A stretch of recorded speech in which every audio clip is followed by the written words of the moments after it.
Hey, welcome to Batty Rays Energy. Just wanted to do a quick unboxing. Got this in the mail today. Share it with you guys.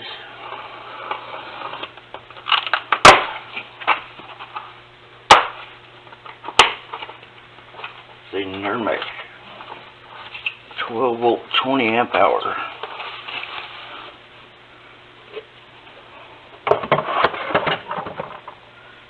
Get all my mess cleaned up here so I can do the review. Okay. Got some bolts. Figured they would already be in it.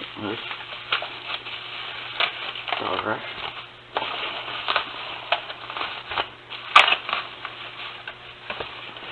Pack is pretty good. Not that heavy. Kind of feels it's solid. Decent little handle. 12.8 volt 20Ah. 12 volt 20 amp. So we'll be doing some testing on this bad boy to get my mess cleaned up here.